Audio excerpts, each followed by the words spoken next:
nasal positivo, não sabia referir qual era o teste, em 15 de março, e sem queixas obstétricas. No exame de entrada, e esse exame é feito na sala de admissão, assim que a paciente entra no hospital, foi admitida em catéter nasal 3 litros por minuto, saturando 94%, com dispneia aos mínimos esforços e tosse ao deambular. Afebril, tem PA 12/8, frequência cardíaca de 96, respiratória de 22, e essa saturação de 97, que é vista a seguir, já é a saturação, foi e a gente colocou um catéter nasal de 4 litros por minuto. No exame físico, MV presente com estertor crepitante em base pulmonar direita e o exame obstétrico sem nenhuma alteração, 35 de altura uterina, BCF 156, sem dinâmica, toque especular não realizado e toque vaginal, colo grosso posterior e fechado. De história pregressa, a paciente realiza pré-natal em sua cidade de origem, com diagnóstico de toxoplasmose no primeiro trimestre, confirmado em amniocentese, em uso de esquema tríplice desde então, e apresentou picos pressóricos há cerca de 15 dias, em uso de metildopa 750 miligramas dia. Traz ultrassons sem comprometimento morfológico fetal anterior, hipótese diagnóstica, SRAG por COVID no 9º dia de sintomas, DEG interrogado e toxoplasmose materna. Conduta e internação, rotina laboratorial e imagem e a prescrição padrão. Eu coloquei só o que parte do nosso protocolo, que é internar paciente em enfermaria em isolamento respiratório, notificar e realizar a coleta de exame específico, e essa é a nossa rotina de exames de entrada, que é basicamente a rotina do Ministério da Saúde, que acho que todo mundo já está bem afeito, gasometria arterial, lactato, a gente avalia a necessidade e repete os exames em 48 horas. Então, os exames que a gente teve acesso, porque alguns demoram para sair, essa gasometria de entrada, um pH de 7,48, PCO2 de 29, PO2 de 135, um lactato de 1, um bicarbonato de 21 e uma saturação de 99.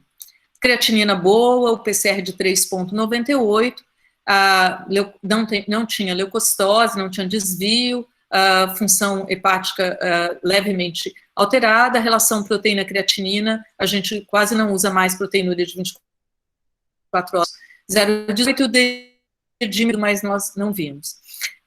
Foi sair 2 dias depois. Essa é a nossa prescrição, então, de caso grave, nossa prescrição padrão.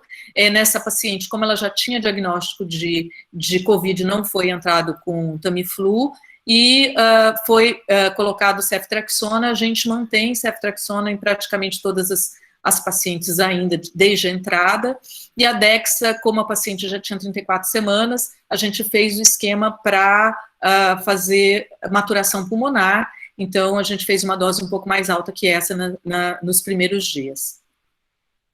A tomo de entrada, paciente com vidro fosco em maior que 40%, escala visual com áreas de consolidação, ainda sem laudo, e foi feito um ultrassom, a paciente deu entrada às 10 horas da manhã, então a gente conseguiu fazer um ultrassom logo em seguida, porque ela estava tolerando bem a movimentação.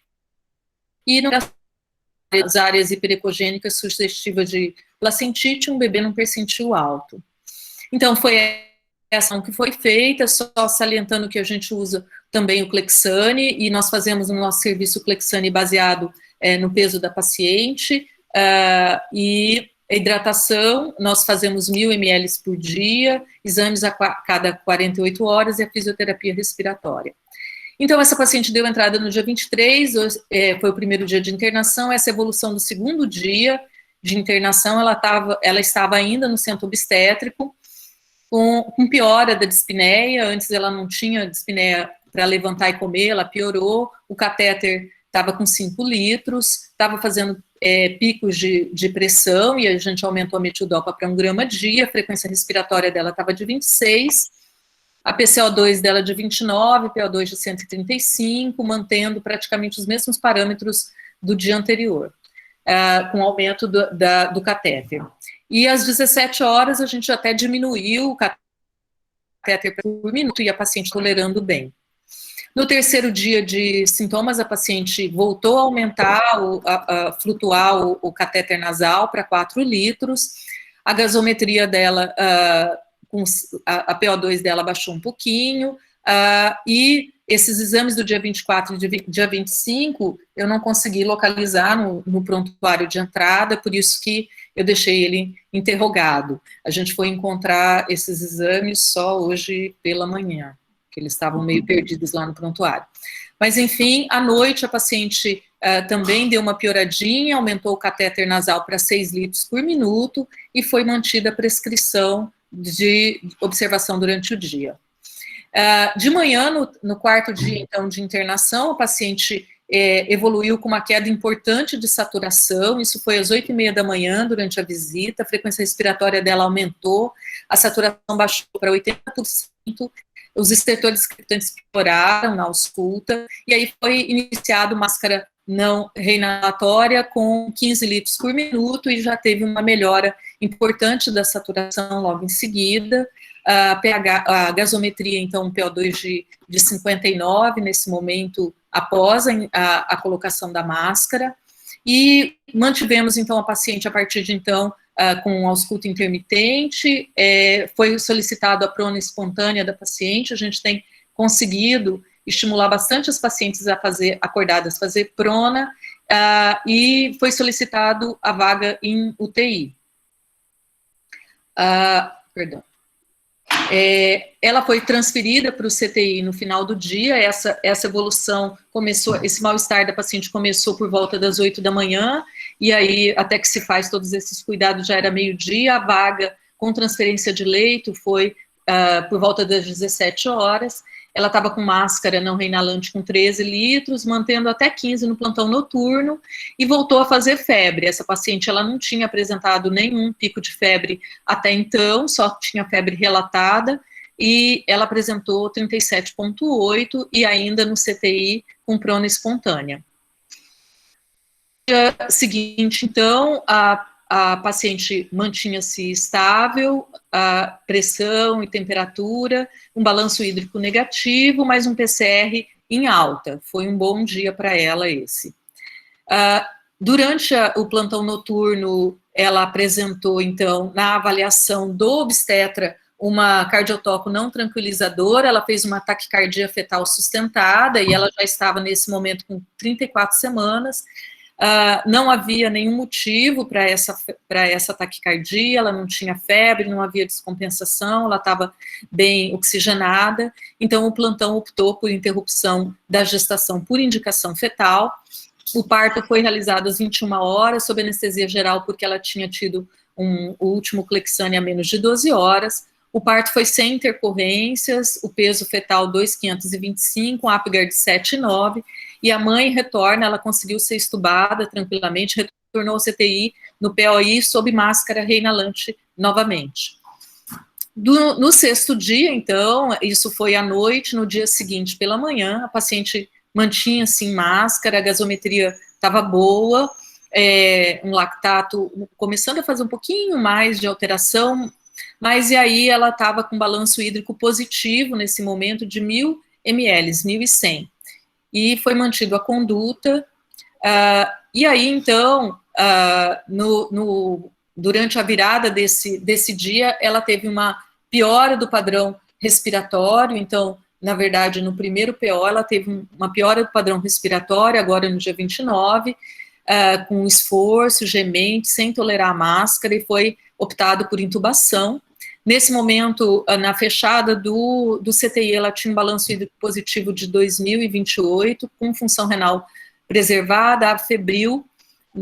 Ela tinha estado afebril nas últimas 24 horas, mas ela fez aquela febre antes da intubação de 38.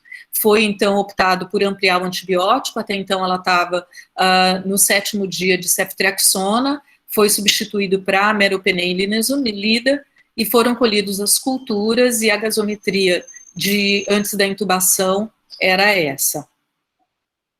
Ok, no 8º dia, então isso foi ontem, 16º dia de internação e no CTI, 8º dia de internação, 16º dia de sintomas, ela está em ventilação mecânica, em uso de droga Nora 4 ml hora, PAM de 6, voltou a ter um episódio febril, nessas 24 horas depois da intubação, o PCR está em ascensão e está programado manter corticoide até o dia 4 de abril.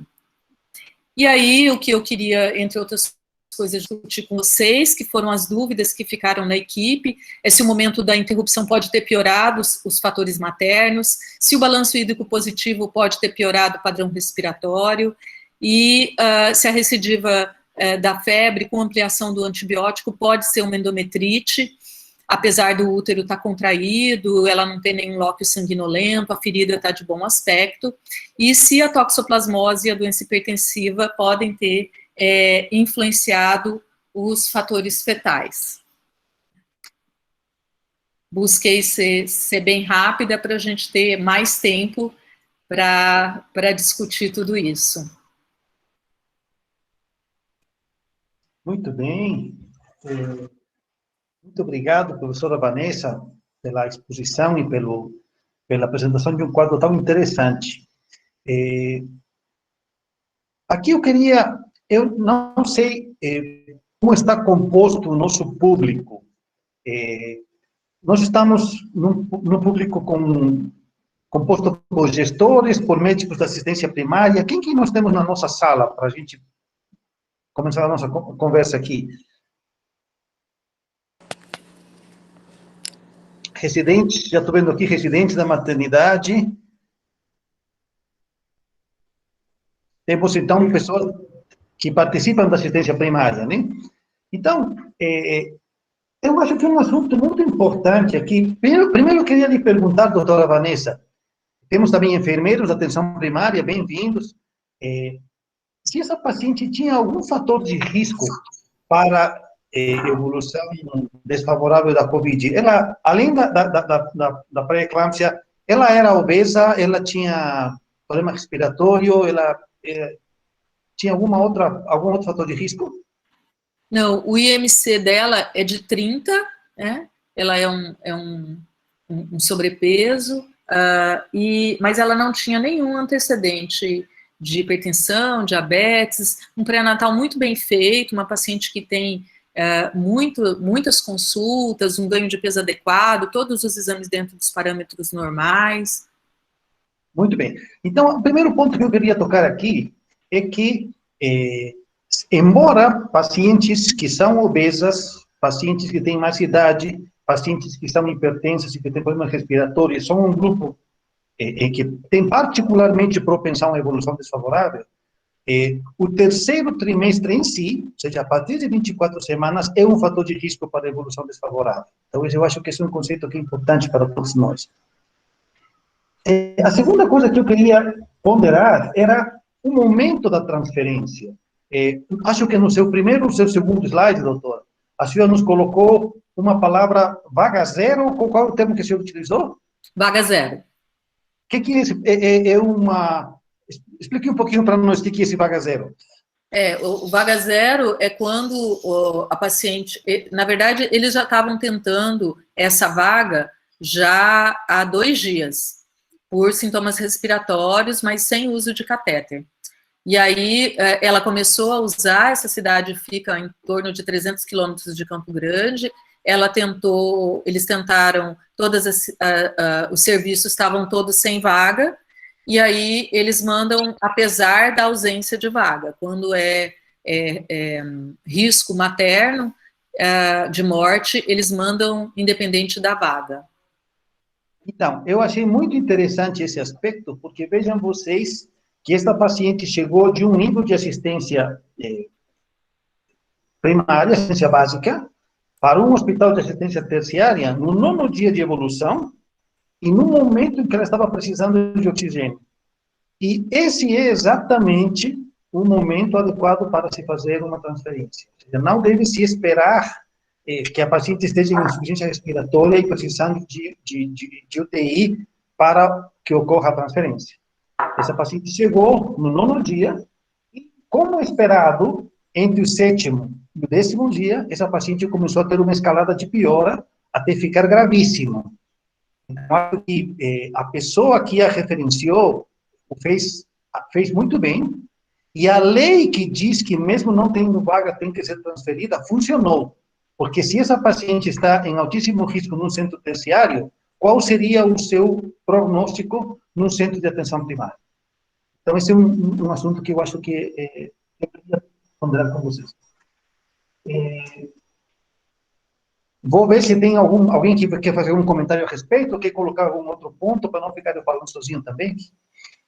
Gente, primeiro, estou muito feliz, porque temos enfermeiros, temos residentes, temos professores, temos uma plateia bem heterogênea. Doutor. Temos Por uma favor. infectologista também, ó. Ô, doutor infectologista, seja muito bem-vindo. Temos toda uma ciranda querendo fazer bem, né? Por gentileza, professora Evelyn. Bom, gente, obrigada, parabéns pelo caso. Nós estamos também aqui com um caso grave e tem várias angústias, né, associadas à condução do caso.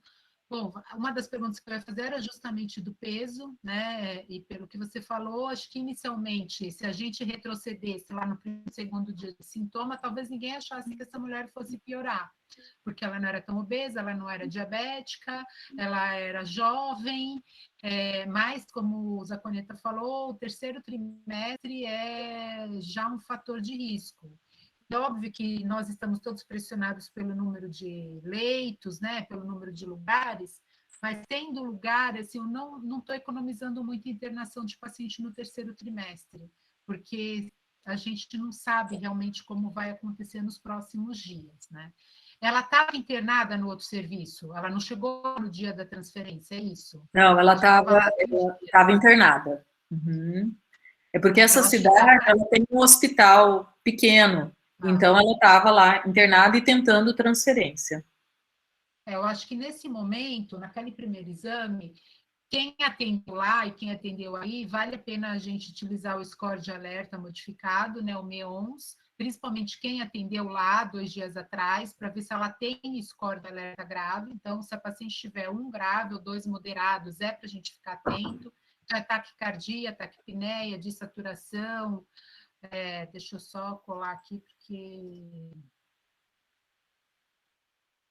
Frequência respiratória entre 20 e 24 é alerta amarelo, acima de 25 ou bradipneica é vermelho, febril, que ela não estava febril, taquicardia ou bradicardia, hipotensão ou hipertensão, necessidade de oxigênio. É assim, Vanessa, mesmo nesse dia que ela chegou aí, eu talvez não achasse que ela ia ter essa evolução tão ruim como ela teve depois, né? Porque ela não estava tão taquipneica, ela segurou no catéter, então, assim, a conduta inicial da chegada, acho que a gente teria feito exatamente a mesma coisa que vocês fizeram. Teria colocado o catéter, teria colocado corticoide, vocês puseram, né, de entrada? Fizemos. Teria colocado corticoide. O antibiótico foi uma discussão que a gente entrou esses dias com o pessoal da DIP e depois entramos na mesma discussão com o pessoal da HC. Que aqui na Unifesp, o pessoal da DIP, eles tentem... Está muito baixo? Não, tá bom para mim.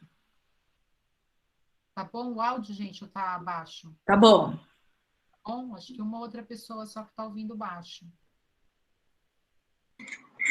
Não tá alto. Desliguei. Pode continuar, Evelyn. A gente entrou nessa discussão do antibiótico porque o pessoal da DIP, eles falaram que eles têm entrado cada vez menos com antibiótico. Eles esperam para entrar com antibiótico na hora que tem uma evidência de uma consolidação. Mas aí, numa discussão com a Rossana, com a Fernanda do HC, elas falaram que elas têm visto mais consolidação em gestante do que em não gestantes, e que elas tiveram essa mesma discussão lá, e elas acabaram optando por entrar com antibiótico, e aí depois, se precisar, tira, tá? Então, nos casos moderados como esse seu, acho que a gente teria também entrado com antibiótico. Então, na entrada, realmente eu acho que não teria feito nada de diferente, né? Aí a evolução dela... Você não tem essa cardiotoco? Assim, agora o seu áudio... Seu áudio está fechado. Desculpa. Não, eu não tenho. A cardiotoco, o papel estava faltando, e aí ela fica registrada só no monitor, mas eu não tenho, felizmente. Bom, o que mais, Aconete? Você quer fazer mais alguma consideração da entrada? Não. Eu acho que a doutora Evelyn, a professora Evelyn, ela nos falou dos scores de alerta. Então, eu já queria aproveitar aqui de dizer que aqui na nossa plateia tenha colegas médicos, enfermeiros, que não conhecem o manual da assistência à gestante puérpera com Covid-19. É um manual que foi elaborado pelo Ministério da Saúde, e nesse manual existe umas tabelinhas, uns scores de alerta que te dizem qual paciente está bem e pode ser tratada na assistência primária, qual paciente está em processo de incêndio, que precisa ser transferido, e qual paciente está grave. Então, se vocês não têm esse manual, nós já vamos disponibilizar para vocês, já está aí o link, a Karen colocou, obrigado, Karen. Todo mundo que não tem o manual, por gentileza, leiam esse manual, divulguem esse manual, passem ele para todo mundo. Ele tem 60 páginas, mas ele é fácil de leitura, e você tem a vantagem de que você pode pular e ler apenas a parte que te interessa. Você vai acabar lendo ele em pouco tempo, e ele é muito útil para a assistência. Sobre a dexametasona, não sei se ficou claro para o auditório que aqui, como a paciente chegou numa idade com 33 semanas, em que haveria benefício de se utilizar o corticoide também para amadurecimento pulmonar, optou-se por fazer a dexametasona, e aí eu queria ver, vocês fizeram dexametasona 6 miligramas de 12 em 12 horas, não fizeram 6 miligramas uma vez por dia, fizeram um esquema de indução da maturidade pulmonar fetal. Isso. A gente tem feito de rotina nessas pacientes, a gente entra nos 2 primeiros dias com a Dexa para maturidade. E aí depois, então a gente faz essa dose de 12 miligramas dia, e aí depois a gente volta ela para a dose COVID. E complementa a dose COVID. Tudo bem.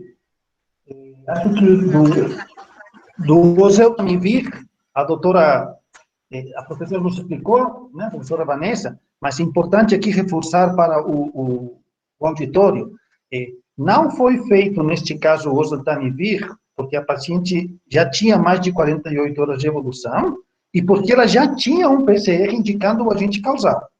Mas, frente a uma paciente com síndrome gripal ou síndrome respiratória aguda grave, que está nos primeiros dias de evolução e não tem o diagnóstico fechado, é indicativo usar o oseltamivir por 5 dias. A professora Evelyn nos perguntou da cardiotocografia. E eu acho que esse é um assunto importante. O caso que vocês nos apresentaram, professora Vanessa, ele é primoroso. E ele foi manejado de maneira primorosa. Mas ele nos serve, alguns passos nos servem para avaliar condutas que acontecem em outros centros não tão bem treinados como este que nos apresenta o caso hoje. Então, o que é taquicardia fetal sustentada?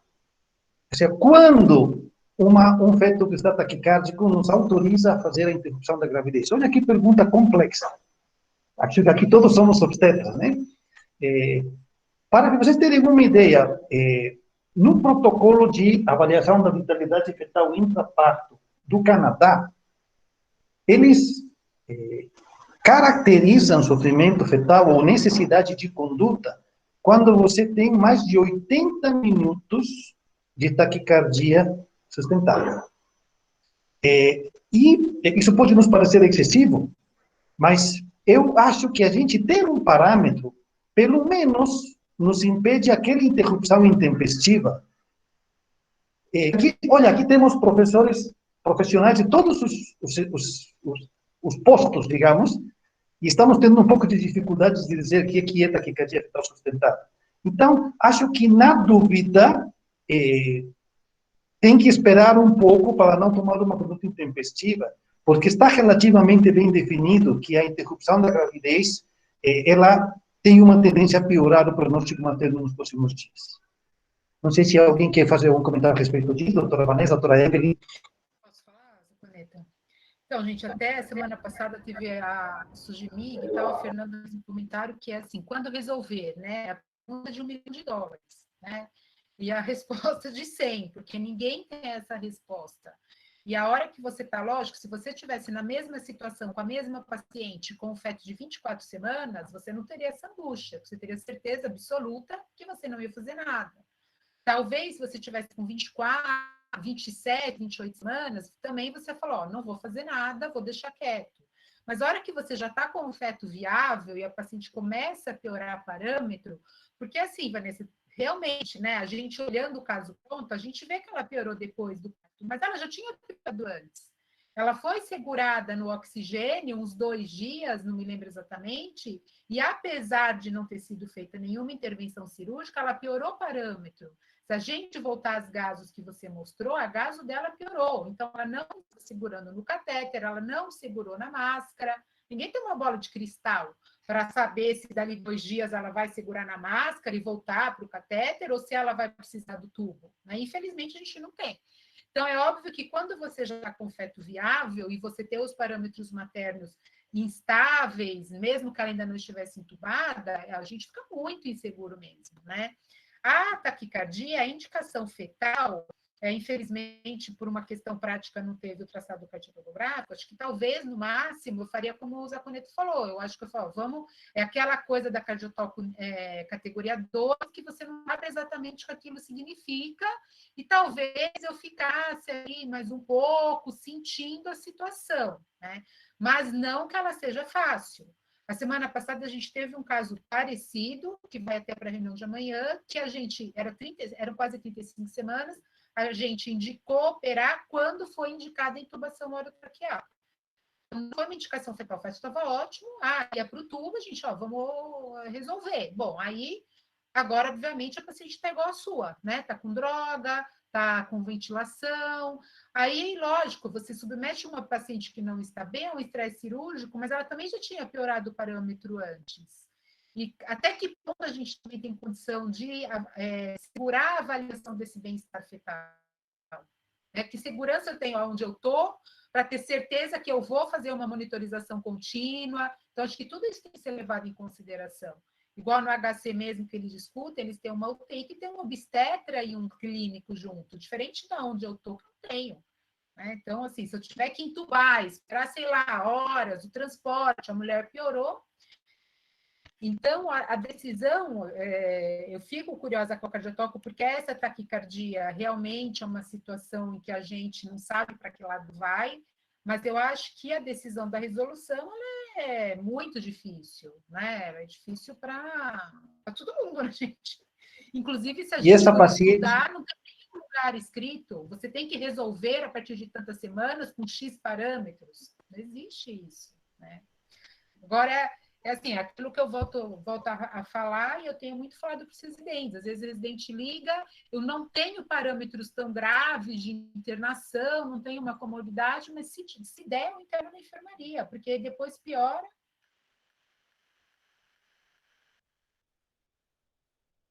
Fala, Zaconeta.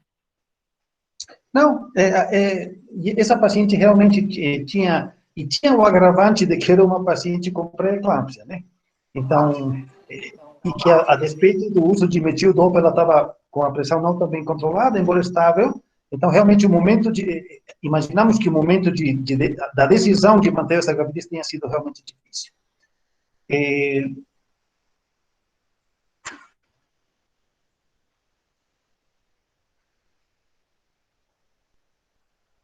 E o que eu percebo, enquanto o senhor procura aí outras perguntas, mas o que eu percebo em nós todos é uma angústia muito grande com o 34 semanas, né? Porque, assim, a gente está muito acostumado a resolver o 34, né? A Rupreme você resolve com 34.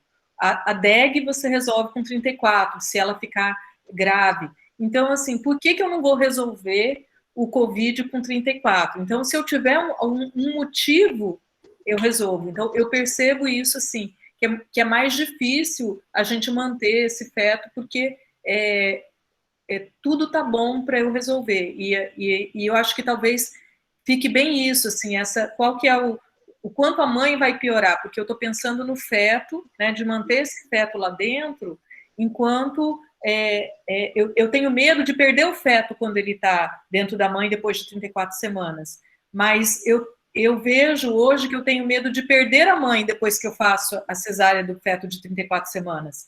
Então, é uma escolha muito difícil mesmo. Com certeza. Nós vamos pedir para vocês, por gentileza, que coloquem as suas dúvidas, as coisas que vocês gostariam de perguntar e têm vergonha, temos aqui para colocar por escrito. E nós não vamos citar quem está perguntando para você não ficar, você vai ficar no anonimato. Então, todas as suas perguntas vão ser discutidas sem você ser identificado, tá bom? Promessa aqui do grupo. E a decisão de extubar ela no pós-operatório foi do anestesista, do intensivista? Ela extubou e intubou no dia seguinte, né? Na verdade, ela intubou só por causa da dose do Clexane. Essa cesárea. E aí ela já saiu no pós-operatório imediato extubada. Ela já saiu em máscara. Ela foi para o CTI, ela veio do CTI em máscara, intubou pelo Clexane, extubou, então o respiratório dela estava bom no momento da cesárea e no pós-imediato. Ela foi piorar mesmo mais de 12 horas depois. No primeiro dia de ficou bem. Aí com quase ela afundou. Bom, posso fazer uma outra observação, Saconeta? Claro que sim, professor. Então, nessa semana, eu até discuti, justamente pelo caso dessa nossa gestante, essa paciente também não tinha fator de risco, ela piorou no 13º dia de doença. E aí, o que até a Fernanda comentou comigo é que eles têm visto lá no HC, como eles têm muitos casos, uma piora um pouco mais tardia, tá? Porque a gente aprendeu que piora do 7º ao 10º. Tanto que essa minha gestante, falei, vai melhorar, ela estava no 11º, segurou no autofluxo, falei, que bom, não vou fazer nada. E aí, no 13º, ela piorou.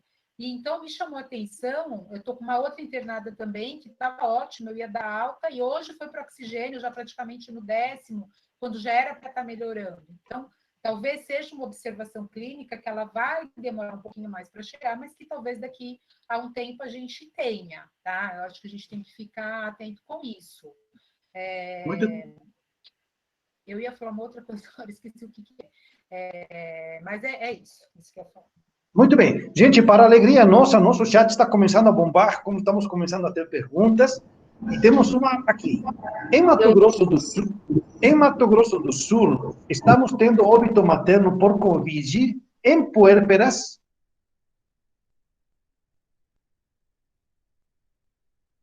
Para casa, depois de 7 dias, tem diagnóstico reforçar para o nosso trabalho? Bom, acho que aqui nós temos 2 cenários. Primeiro, eu não entendi se nós temos uma paciente que não tinha sintomas, teve um parto, foi para casa e depois de 7 dias teve Covid, ou se era uma paciente que estava internada por Covid, recebeu alta e depois de 7 dias passou mal. Então, vamos abordar os 2 cenários. Claro que a paciente que estava isolada, que estava em casa, na hora que ela sai da sua casa para ir para o hospital, ela potencialmente está se expondo à infecção. Então, faz parte da nossa orientação para todas as pacientes que se elas tiverem sintomas respiratórios, que se elas tiverem febre, que se elas tiverem qualquer sintoma, devam fazer contato, seja de preferência telefônico, com seu agente de saúde, para poder ser monitoradas. E as pacientes que ficaram internadas, que receberam alta, elas estão de alta hospitalar, mas não estão de alta do cuidado. Então, essas pacientes devem continuar sendo monitoradas por 10 a 14 dias, seja por telefone, seja remotamente, devem ser alertadas quanto à possibilidade de trombose, sinais de dores membros inferiores, falta de ar, e ainda está em aberto, acho que é uma pergunta que podemos perguntar para os outros centros, se eles mantêm a anticoagulação dessas pacientes que, por estarem internadas com quadro moderado ou grave, usaram enoxaparina, se eles mantêm essa anticoagulação por algum tempo, por 1 ou por 2 semanas depois da alta, ou não. Então, não sei se se a professora Evelyn quer nos dizer qual a experiência do seu serviço, o professor Geraldo quer nos dizer qual a experiência do seu serviço para colaborar nesse debate. Bom, gente, assim, a anticoagulação, ela tem indicação no contexto de internação, né? Ambulatorial, eu acho que aí a gente tem que fazer um score de risco associado. Se a paciente tiver mais alguma coisa, então se ela tiver TEP, se ela tiver, por exemplo, tratamento de câncer, aí tudo bem indicar anticoagulação ambulatorial. Acho que se não tiver nada e ela estiver bem e tiver saído do quadro agudo, não for obesa mórbida, e ela for casa, não sei se eu manteria, eu usaria associar o score de TEV no puerpério. Então, se ela tiver uma indicação de usar a profilaxia por 10 dias, porque ela é obesa mórbida, por exemplo, ela ficou acamada, aí tudo bem, eu daria. Aí ela não tem mais nada, ela já saiu da infecção, ela não tem outro fator associado, aí eu acho que não, tá? A gente tem usado mais ou menos esse score associado. E como as pacientes também com quadro moderado e grave, elas acabam ficando muito tempo internadas, né? A hora que elas saem, elas já saíram do quadro agudo da infecção, então eu acho que já saiu daquele risco maior. Não sei se o professor Geraldo quer complementar de outra forma.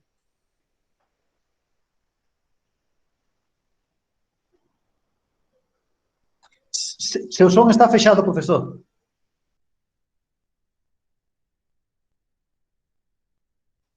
Seu microfone está fechado, professor Geraldo.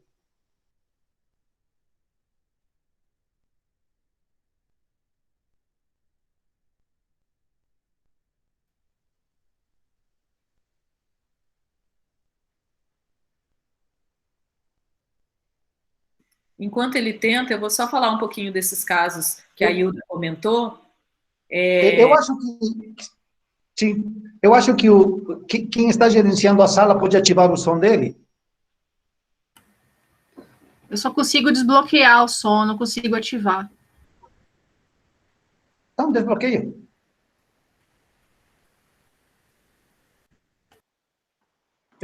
Pode utilizar.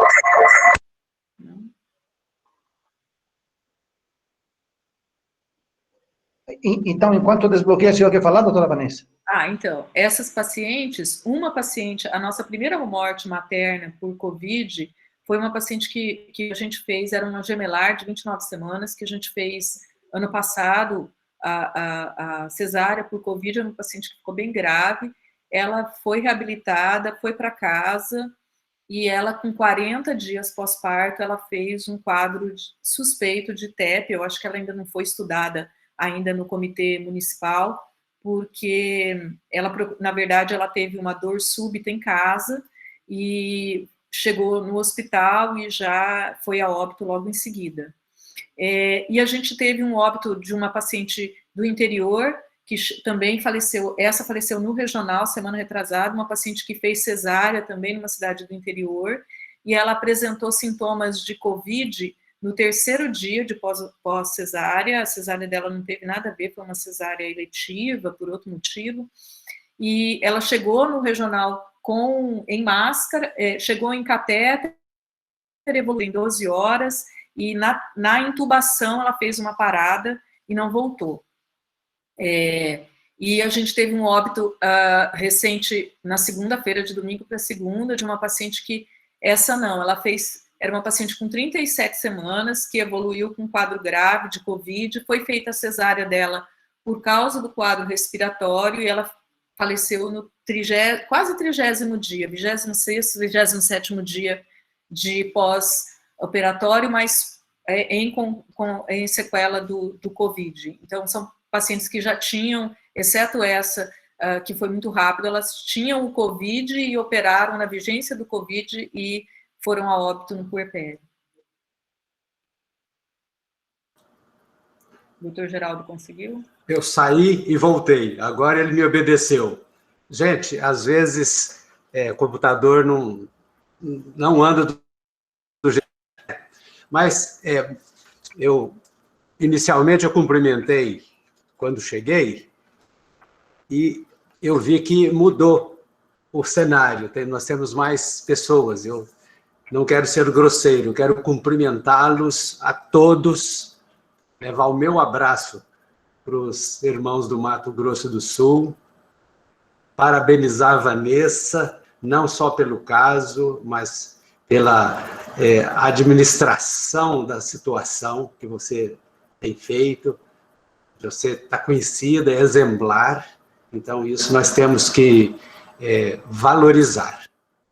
Então, Mato Grosso do Sul tem em você um referencial, e isso é muito bom e ruim ao mesmo tempo.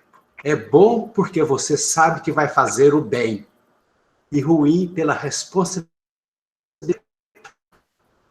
Se a gente aprende alguma coisa, aumenta a nossa responsabilidade de fazer uso desse conhecimento para ajudar outros. E é isso que você tem feito. Replicando o conhecimento, continue nesse diapasão. Mas eu não vim aqui para isso, não. Vim também para isso, para valorizar quem faz bem feito. Mas nós vamos falar do caso. Essa paciente, ela evoluiria bem se ela não tivesse um detalhe. Ela fez hipertensão. Então, ela soma uma síndrome inflamatória que a gente valoriza pouco. A síndrome hipertensiva da gravidez, a pré-eclâmpsia, é uma síndrome inflamatória e que soma junto com o Covid, que também é uma síndrome inflamatória. Então, essas duas coisas, esse casamento muitas vezes não é bom. E no caso dessa paciente, eu quero crer, já que ela não tinha mais nenhum outro fator, que esses dois fatores acabaram se somando. Não tem a bola de cristal, nem para dizer que sim, nem que não. Então, eu tenho que desconfiar de todas as evidências, né? Então, eu imagino que esse caso, ele teve essa evolução por isso. O caso em si, depois que ele chegou, acho que nenhum de nós temos nenhum reparo, Vanessa. Não trouxemos nenhuma contribuição, nem para você, nem para ninguém. Porque ele foi conduzido de uma forma protocolar. Quando a gente não sabe muito bem como fazer, o melhor é a gente seguir os protocolos, né? E depois a gente vai criando e fazendo as inovações, propondo inovações.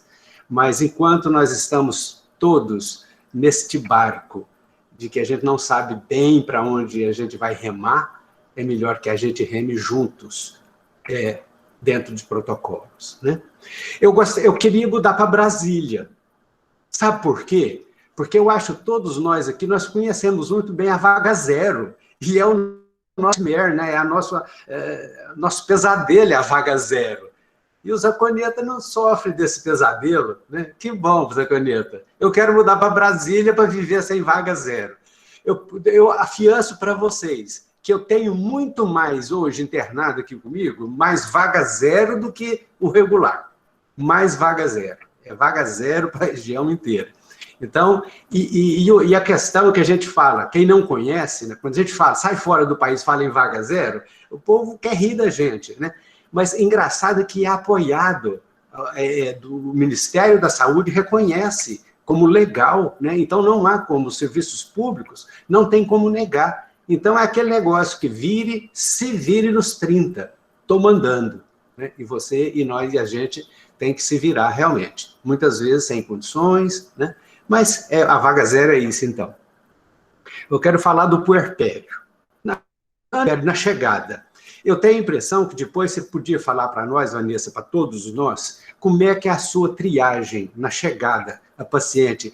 O Covid vem para cá, o outro vem para cá, mas aí dá uma chance para você falar para os seus aí mais próximos como é que deve ser essa chegada, né? Eu quero falar do puerpério, que foi onde a Ingrid me falou que era para eu entrar. O puerpério, na realidade, ele é muito pouco reconhecido. Classicamente, e isso vem de quem nos ensinou, né, de que o obstetra ele tem alguma atuação em algum papel até o nascimento, depois é o pediatra e o clínico que se vira.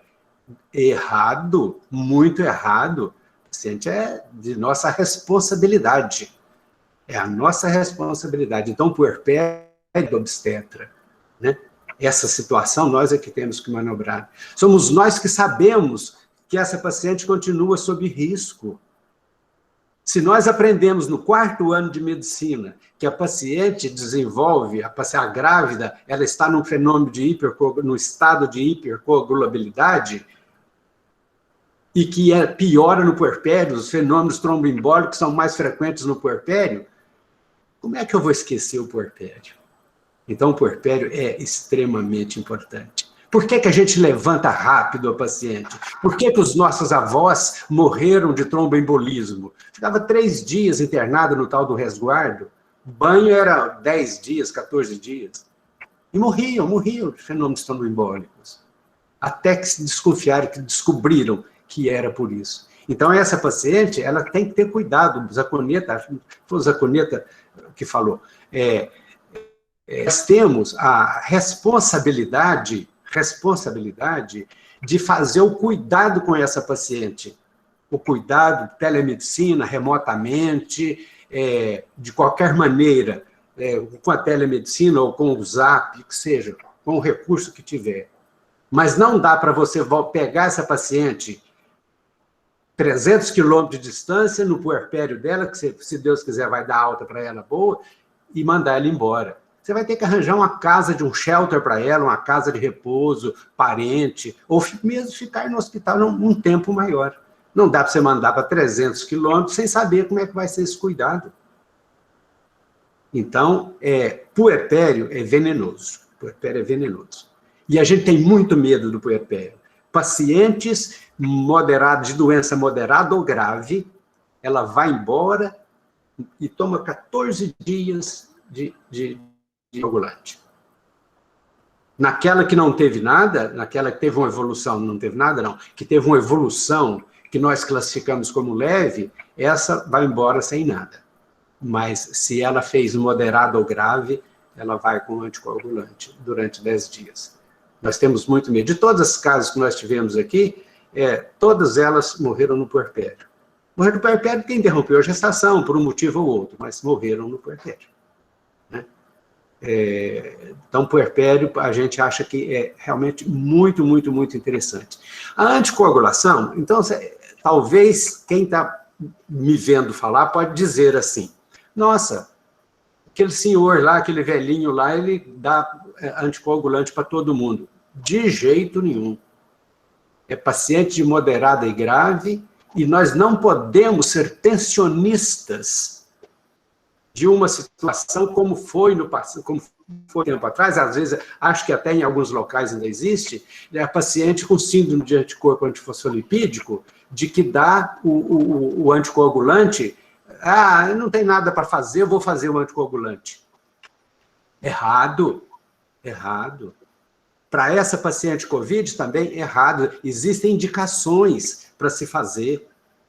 E eu quero chamar a atenção aqui para uma praga.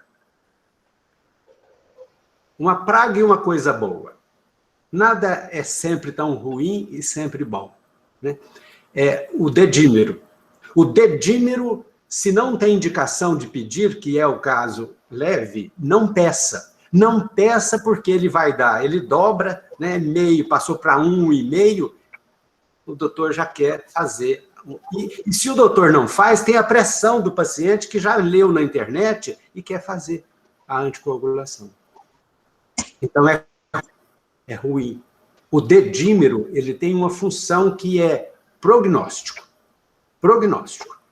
Então, a gente tem que chamar a atenção para aquilo que vai me ajudar, qual o momento que vai me ajudar, e aquilo que não ajuda a minha paciente e que atrapalha, e que pode atrapalhar.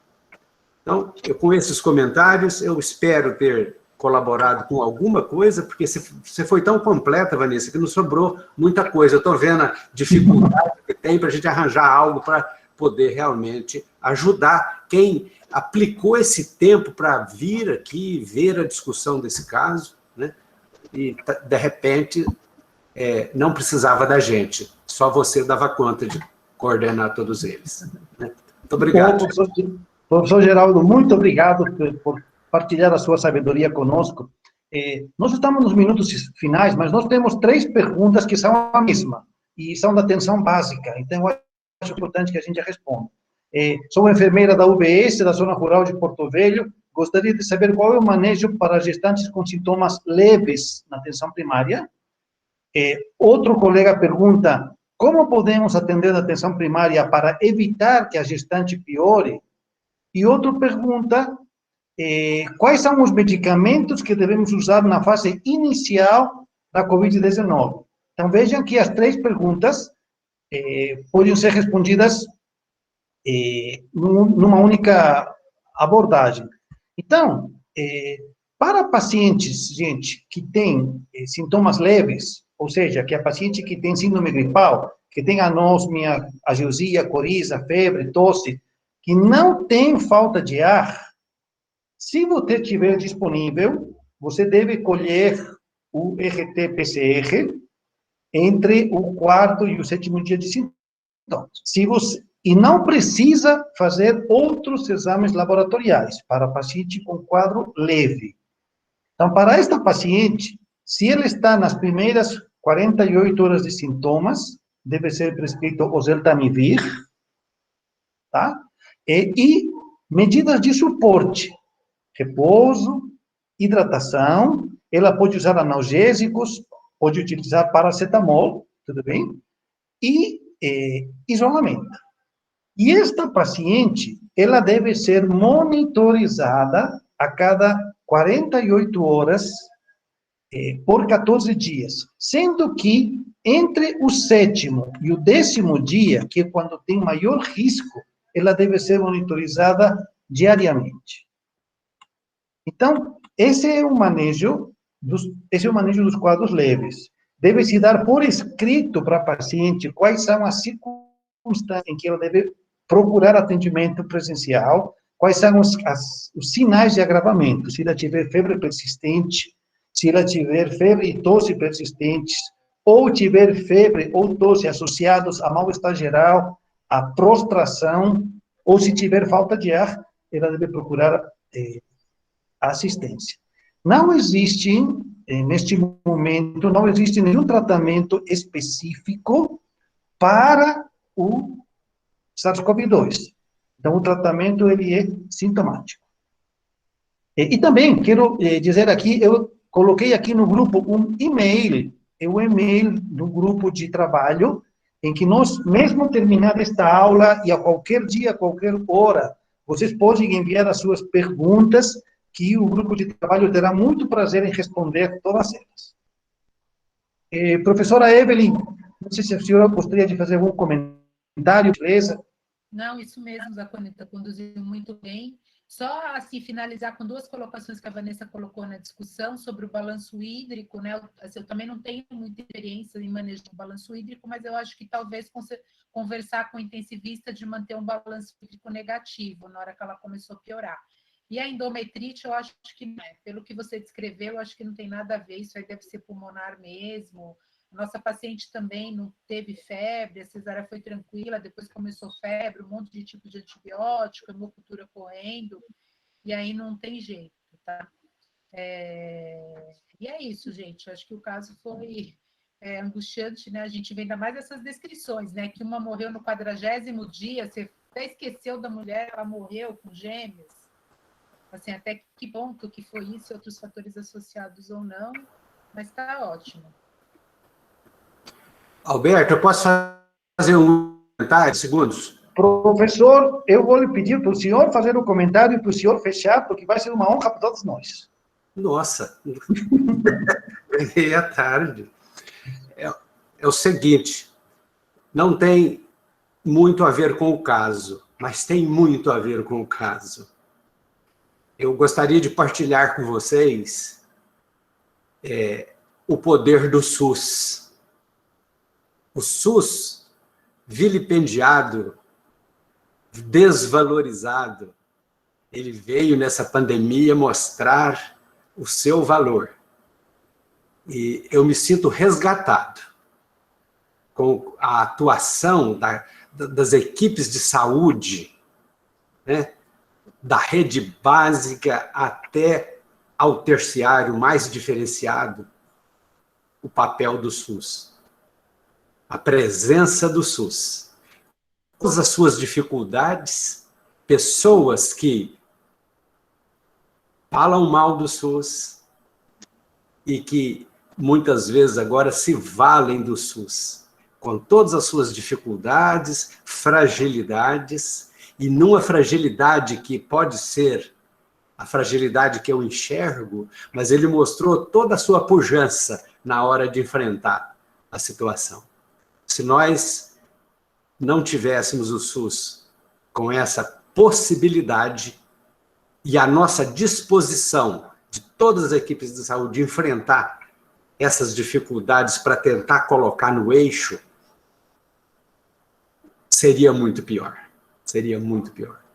Nós temos um sistema que ele sofre porque nós não conseguimos com que todas as suas instâncias funcionem bem. Hoje de manhã discutimos um caso no Mato Grosso, próximo de vocês, próximo, entre aspas, né, de vocês. E que deu vontade de chorar vendo a médica, a colega nossa, descrever a situação por quê? Porque uma das pernas do SUS não funcionou. Então é o fluxo, nós precisamos de fluxo funcionando bem, e ele não funcionou, infelizmente não funcionou, porque faltou uma das pernas. Então é preciso que nós, e agora eu chamo todos os presentes, que a gente saia da condição de equipe de saúde, de médico, enfermeira, assistente social, psicólogo, gente da saúde, que a gente se dispa disso e assuma a condição cidadã, de cidadão e cidadã, para lutarmos para que o SUS se restabeleça agora na sua grandiosidade, que deve ter e nunca ter perdido. Porque ele mostrou que se vier outra onda ou outra pandemia, sem ele será muito pior. Então, que a gente saia e se mostre mesmo. Porque nós, médicos, não gostamos. Da equipe de saúde, de uma forma geral, a gente não gosta muito de se mostrar. Né? Não gosta de televisão, corre de político, mas chega um momento que nós precisamos brigar, precisamos lutar. Agora, como cidadãos.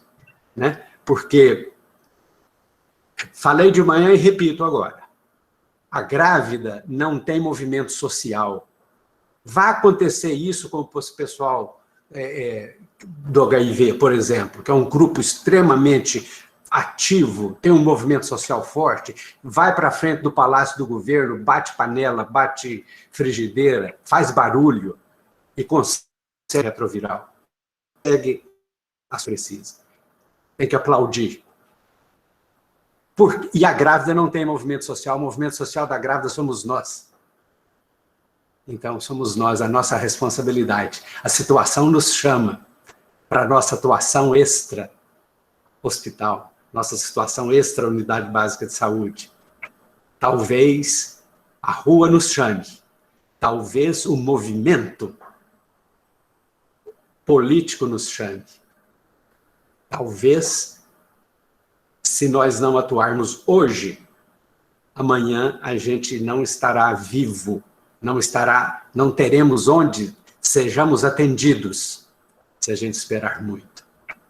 Então é o momento, eu espero de todos nós um envolvimento muito maior em prol do SUS, que é o que está salvando a lavoura nesse momento, é o SUS. Eu já não falo mais nada, mais uma vez, pela oportunidade que me dão, um velho, fãzaço do SUS, e de partilhar isso com vocês, e que talvez de motivá-los para a defesa dessa instituição tão importante para o nosso país. Muito obrigado. Muito obrigado, professor Geraldo. Já esgotou o nosso tempo. Doutora Vanessa, muito obrigado. Professor Evelyn, muito obrigado. Gente, os nossos colegas da atenção primária, muito obrigado pela presença de todos vocês. Utilizem nosso e-mail para suas perguntas. Como disse o professor Geraldo, vamos fortalecer o SUS e vamos continuar adiante. Até a próxima reunião. Boa tarde a todos vocês. Obrigada a todos. Obrigada, gente.